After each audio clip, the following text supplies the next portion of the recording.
किसी मंत्री की बेटी होती तो अभी तक ये दरिंदे पकड़े भी जाते। ये बड़ी अच्छी बात कही है। कमेटी ने दबाव बनाया है, इनको डराया है, धमकाया है। बिटिया ने 6 दिन हो गया, इंसाफ नहीं मिल रहा। हमारी ये मांग है कि सीबीआई की जांच हो। कुछ नहीं होना है तो सारा सिस्टम इस्तीफा दे दे और भाई हाथ जोड़ दे भाई, हमारा कुछ भी हाथ में को। मीडिया भी बिक गई और कमेटी भी बिक गई, सब बिक गई। पुलिस प्रशासन है बिल्कुल फेल है। अब हम और कर क्या सकते हैं भाई, ये बता देना। हम लोग भ्रष्ट हो गए, प्रशासनिक अधिकारी, फिर कहाँ जावाई जनता गरीब। प्रशासन ने न्याय किया है हमारे साथ, सब बिके हुए। कैसे मिलेगा मनीषा को न्याय, आज हम इसी विषय पर कुछ वीडियो क्लिप्स लेकर आए हुए हैं और वहीं दूसरी ओर संत रामपाल जी महाराज जी के आध्यात्मिक ज्ञान आपके साथ शेयर करेंगे। दोस्तों, इस वीडियो से कुछ सीख मिले तो कमेंट करके अपनी राय जरूर दें। अगर इस चैनल पर नए हैं तो चैनल को सब्सक्राइब और लाइक जरूर करें। चलिए चलते हैं, वीडियो को स्टार्ट करते हैं। ये जिस कॉलेज के अंदर गुड़िया फॉर्म लेने के लिए गई है, ये उस कॉलेज का मामला निकलेगा। उस कॉलेज को पुलिस ने वो दे रखी है, सेफ्टी रखी है। किसी नेता की, किसी मंत्री की बेटी होती तो अभी तक ये दरिंदे पकड़े भी जाते। उनका तो कुत्ता टोला हुई 3 दिन में, और एक बिटिया ने 6 दिन हो गया, इंसाफ नहीं मिल रहा। क्या करें, इसको क्या बिल्कुल कैमरे से उन्होंने डिलीट रखे हैं सिस्टम। हाँ बिल्कुल, पूरी पोस्ट है उस आदमी की। जिस आदमी ने ये काम किया है, बड़ा सजग तेज आदमी है, उसी की सजा भी कम है उसके लिए। उसने बड़ी प्लान के साथ बिटिया के साथ गलत किया है, ऐसी डाला है, आंखें फोड़ गई हैं, गक्का पका है। इतनी देरी किसी के साथ कोई दुश्मन भी नहीं करता, किसी के साथ जो हमारी बेटी के साथ नहीं है। बहुत बुरा हाल किया बेटी। चोर के साथी भी अगर चोरी को करवाने में साथ दे रहा है तो बराबर दोषी है, सभी दोषी है। बिल्कुल दोषी है, बिल्कुल बहुत बड़ा रैकेट होगा, बहुत काफी लोग आएंगे इसके अंदर। हर आदमी को प्रशासन के बुला के हर आदमी को जो है ना उसको सजा देनी चाहिए, और जब तक मनीषा को न्याय नहीं मिलेगा हम लोग ऐसे नहीं मिलेंगे। चीज बताइए, जैसे मीडिया में खबर चल रही है सुबह से, जब हम आए रास्ते में खबर में मिली कि परिवार ने ये बात मान ली है कि साइड है, ये खबर चल रही है। नहीं, परिवार के ऊपर दबाव दिया गया है। किसने दबाव दिया? प्रशासन ने कमेटी ने बताओ क्या बात हुई। कमेटी ने दबाव बनाया है, इनको डराया है, धमकाया है कि तू अगर आने मिलेगा तो पहले तेरे परिवार पर बात आएगी, तेरे पे बात आएगी, तेरे और भी बच्चे हैं, ये निकलेगा भारत के साथ गलत होगा। और बिक गई मीडिया भी बिक गई और कमेटी भी बिक गई, सब बिक गई। हम आप ही के लिए दिल्ली से चल के इसलिए आए हैं कि जो भ्रम फैल रहे हैं वो ना फैले, आप लोग अपनी बात कह सके, बस हम इसलिए आए दिल्ली से, क्योंकि तमाम भ्रम कल से फैल रहे हैं। जब हम रास्ते में थे तो हमें जानकारी मिली कि वहाँ से प्रदर्शन खत्म हो गया है और आप लोगों ने बात मान ली है, जो पुलिस ने रात में आपसे बात करी है कि इसका मामला है ये। आप बस हमें ये बता दें कि रात में क्या हुआ, जब आपको यहाँ से पुलिस लेगी तब क्या हुआ है। देखिए जो वहाँ पर था कल रात, वो बता देते आपको जो भी वहाँ पर रहा हो, आप प्लीज बस एक बार बता दीजिए, क्योंकि हमारी कमेटी ने फैसला लिया था, ठीक है, कि भाई हम इस जो प्रशासन के हैं उससे वो है संतुष्ट है, ठीक है। उन्हें कुछ ऑब्जेक्शन उठाए गए थे, मैंने भी उठाए थे, परिवार ने भी उठाए थे, वो कहते हैं इंक्वायरी चल रही है, उसी तहकीकात करते हैं, ठीक है। और कमेटी के फैसले को मानना चाहिए। क्या फैसला लोग सोसाइटी की बातें सहमति जता रहे थे, कमेटी वो नहीं सुना रहे थे, मेडिकल रिपोर्ट उनकी बोल रही थी, कमेटी ने बोला था रिपोर्ट में सही बात है, तो कह रहे हैं लोग बोल रहे हैं आप लोगों को दिखाया मेडिकल रिपोर्ट, आप लोगों को सीसीटीवी वगैरह कुछ भी दिखाया हमारे कुछ कल के बाद आप लोगों की कमेटी के किसी सदस्य से बात हुई? अब जैसे अभी जानकारी अंतिम संस्कार को लेकर आप लोग का क्या फैसला, आप लोग अंतिम संस्कार करेंगे आज या अभी भी आप लोग प्रदर्शन जारी? अंतिम संस्कार हमारा तो हो गया है जी, हमारा तो जिस दिन मर गई थी उस दिन हो गया है। अब तो देखो जी, ये प्रशासन न्याय दे दे हमारी लड़की को, ठीक है, और कर दो अंतिम संस्कार, हमको ना कर रहे हैं। अंतिम संस्कार तो सबका ही होता है हिंदू धर्म में। यहाँ कब तक बैठेंगे भैया? यहाँ जब तक बैठेंगे जी, जब तक हमारी बेटी को निष्पक्ष न्याय नहीं मिल जाएगा तब तक बैठेंगे। निष्पक्ष न्याय मिलना जरूरी है। पुलिस की तरफ से कोई आया सुबह से? नहीं, हमारी तरफ से कोई आया, हम खुले हैं रास्ते, जब मर्जी आए, हमको ना अभी तक कोई आया नहीं है। तो वैसे ही बैठे मांग करना चाहेंगे आप लोग प्रशासन से? शासन यही करना चाहेंगे कि हमारी लड़की को के साथ जो अत्याचार हुआ है ना, उसकी निष्पक्ष जांच होकर के हमारी लड़की को न्याय दिला जाए, और कोई मांग नहीं। 2 दिन से लड़की महिला बता दी तो बात ही कैसे गई, सब हमें वीडियो चाहिए। बहुत पुरानी बात। अभी 2 दिन से तो बेटी काबू हुई थी, वो 2 दिन से हमें ये चाहिए। हमारी ये मांग है कि सीबीआई की जांच हो और ये मामला जल्द से जल्द अच्छे से पूरी जांच हो के हमें न्याय मिले, मनीषा को न्याय मिले, पूरे गांव की संतुष्टि हो, पूरे गवांड आया हुआ है उनकी संतुष्टि हो। हमारे साथ अन्याय हुआ है, कमेटी ने न्याय किया है, प्रशासन ने न्याय किया है, हमारे साथ सब बिके हुए हैं, गलत रिपोर्ट हुई है। मैं बताऊं भाई, बार-बार रिपीट करने की कोई जरूरत नहीं। सारे देश ने इस मामले में लगे रहने, सारे देश ने मेरा है। नायब साड़ी ने नायब किसने बनाया था? जनता ने बनाया था। आज जनता आज सबकी बहन बेटी, मेरी भी बेटी, सबकी इज्जत आज खत्म है। और नायब साड़ी की सुनता गिरता होल है तो इसका फैसला हक में दे। बहन बेटी की इज्जत नहीं होगी तो हम उसको क्या करेंगे? और हमने कुछ नहीं चाहिए, सबसे पहले हमारी इज्जत है। आज सिस्टम ने भी किया, बहन बेटी की इज्जत भी की है। ये बात गलत नहीं है, किसी से भी पूछ लो। और इज्जत भी की, इसमें क्या रहेगा बस मुझे बता दो। एक और मेरे 4 साल की 5 साल की गुड़िया है, मैं स्कूल में घूमता काटी गिर डर रही है वो लड़की। और हां, और मैंने देखो मेरी बेटी का और क्या हाल क्या होगा। अगर कुछ नहीं होना है तो सारा सिस्टम इस्तीफा दे दे और भाई हाथ जोड़ दे भाई, हमारा कुछ भी हाथ में कोई, ठीक है। हां बस ये है, कुछ नहीं, कोई सिस्टम नहीं, कोई सरकार नहीं, कोई भी नहीं है। आप लोग इसी गांव से हैं? मैं तो इसे आई हूं जी, जो इसे आई हूं। अच्छा, आप लोग आसपास के सब लोग इकट्ठा हो गए? हां, आसपास से ही है। आपने ये सभी वीडियो क्लिप्स देखी, आइए सुनते हैं संत रामपाल जी महाराज के आध्यात्मिक ज्ञान। कहने का भाव ये है, जो हाहाकार माचरी से बताओ, वर्तमान में जजों पर भी उंगली टेक के कि कुछ लोग भ्रष्ट हो गए, प्रशासनिक अधिकारी, फिर कहाँ जावाई जनता गरीब। राजनेताओं की ताब रोज कल की पार्टी देखो, किसने इतने को फला कर दिया, उसने इतने 1000 करोड़ का, लाख करोड़ का कर दिया। सिर में मारेंगे उन करोड़ों का, ज्ञान ने कोई नहीं।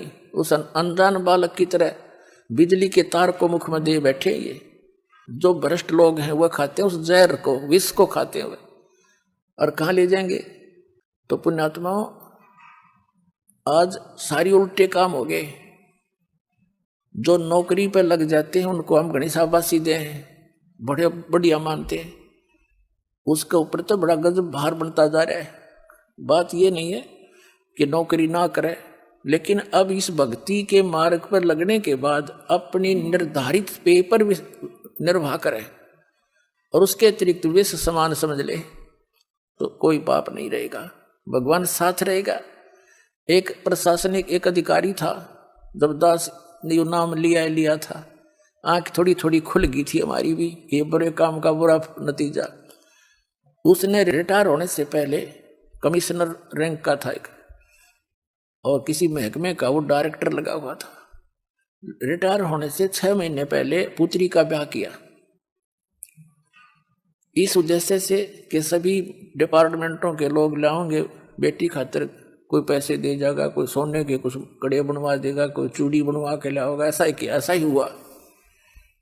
कुछ तो लोगों से आया हुआ, अन्य अधिकारियों से, कुछ अपना जो जोड़ रहा था। और क्योंकि उसने लड़की भी जैसा उनकी बुद्धि काम करती है, अपने से दुगने तिगने ज्यादा पैसे वाले के ब्याही। उस समय सन 1989 की बात, 3.5 लाख रुपए उसने, 3.5 लाख से भी ज्यादा पैसा उस बच्चे के विवाह पर लगाया, लड़की के। और वो रिटायर हो गया। उसके रिटायर होने के 2 महीने के बाद उस लड़की को तलाक दे दिया, हो गया खंड बंडे। अब उसके हार्ट अटैक हो गया कि ई ब्याह होगा तो 7 लाख में ब्याह ही जाएगी, छोटी हुई लड़की तक। अब चाट ले उसे बकवादों ने, आपकी तो गधा बना खड़ा है और बन रहा था कमिश्नर। तो जो काम करने का उसने भूल गया, अब ये फोकट में ही माँ के भूखे हो गए। तो इसके लिए भगवान एक गाइडलाइन दे रहे हमारे को, मन तू सुख के सागर बस रे भाई, और न ऐसा यस रे। कहते हैं भाई, इंद्री कर्म न लगे लगारम, जो भजन करे निर्दुंद रे।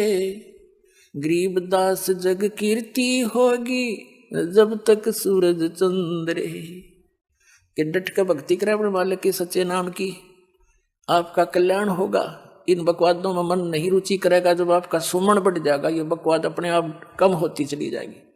मन है, इसकी आदत है, ये तो अपना काम करता रहेगा, लेकिन ये इतना कंट्रोल में आ जाएगा आपका, जो आपको घसीट नहीं सकता। इतना टाइट कर दिया जाएगा इस ज्ञान से।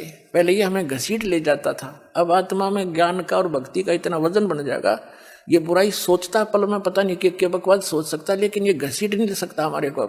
एक तो समर्थ का साथ, फिर भक्ति का वजन हो गया।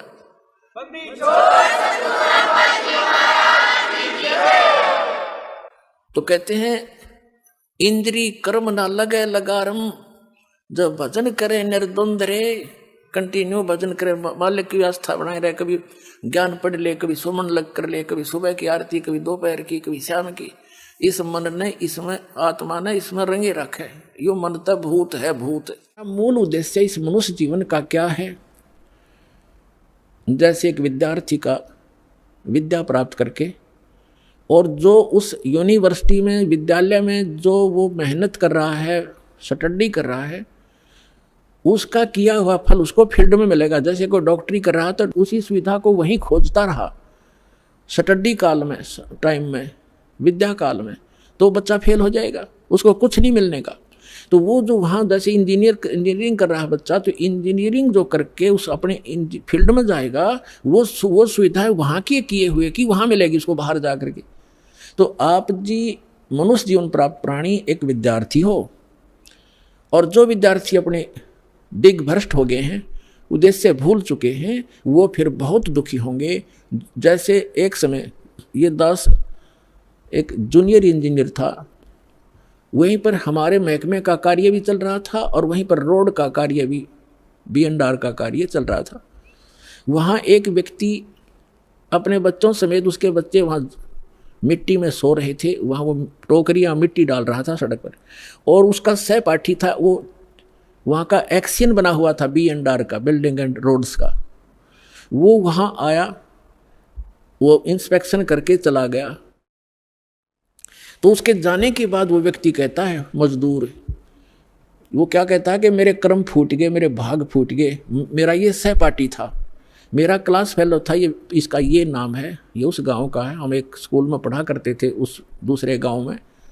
और ये पट गया, देखो ठाठ कर रहा है, गाड़ी में चलता है, इसके बच्चे पंखों के नीचे सोते हैं और मेरे बच्चे मिट्टी में पड़े हैं, मेरे भाग फूट गए, मैं भी पढ़ लेता, शिक्षा ग्रहण कर लेता तो मैं भी ऐसे मौज करता।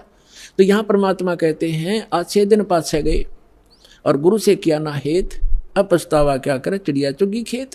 तो आज आप उस अतिथि में हैं जो भक्ति नहीं करते और करते हैं तो शास्त्र विरुद्ध करते हैं, और इस मनुष्य जीवन पा करके जो साधना सत्य नहीं करते वो बाद में ऐसे पछताएंगे जैसे वो मजदूर पछता रहा था। तो आप जी का जो यहाँ मूल कार्य है मनुष्य जीवन प्राप्त प्राणी का पूरा सतगुरु प्राप्त करें और पूरा ज्ञान। अब पूरे गुरु का आपको पता नहीं था, आपको एक बालक को सभी पूरे नजर आते हैं, क्योंकि जो भी संत बना हुआ है उसने कुछ तो बाणी बुणी, कोई वेद मंत्र, कोई गीता मंत्र को कहीं ना कहीं से वो तो उसने कंठस्थ कर ही रखे हैं, और वो हमारे लिए बहुत भारी हो जाता है। जो लगातार संस्कृत बोल दे, को बड़ी बड़ी कथा सुना दे, हम न सोचे महापुरुष पढ़ा है तो बहुत गजब का। तो हमें ज्ञान नहीं था, तब हमें ज्ञान होगा, हमारे पास एक ISI मार्क का एक पैमाना होगा, फुट रूल होगा, हम तुरंत नाप लेंगे इसका साइज क्या है, हम उसको रिजेक्ट कर देंगे। अगर हमारे वेदों से नहीं मिलता उसका ज्ञान तो रिजेक्टेड है। तो मनुष्य जीवन प्राप्त प्राणी जो भक्ति नहीं करते और करते हैं शास्त्र विरुद्ध करते हैं तो वो अपना जीवन नाश कर रहे हैं। जो विद्यार्थी और जो टीचर आउट ऑफ सिलेबस पढ़ाता है, पाठ्यक्रम से हटकर ज्ञान देता है, नावल सुनाता है, वैसे कोई फिल्मी स्टोरी सुनाता है, अपने जो पाठ्यक्रम से बाहर का जो ज्ञान है वो एग्ज़ाम में काम नहीं आता, और एग्ज़ाम में जो वही काम आएगा जिसने सिलेबस पढ़ रखा है, पाठ्यक्रम पढ़ा है। तो हमारा पाठ्यक्रम है 4 वेद, 18 पुराण और श्रीमद् भगवद गीता, कुरान और बाइबल, क्योंकि हम सभी मानव हैं, पूरे विश्व के हम एक ही परमात्मा के बच्चे हैं। जीव हमारी जाति है, मानव धर्म हमारा, हिंदू मुस्लिम सिख ईसाई कोई धर्म नहीं है न्यारा।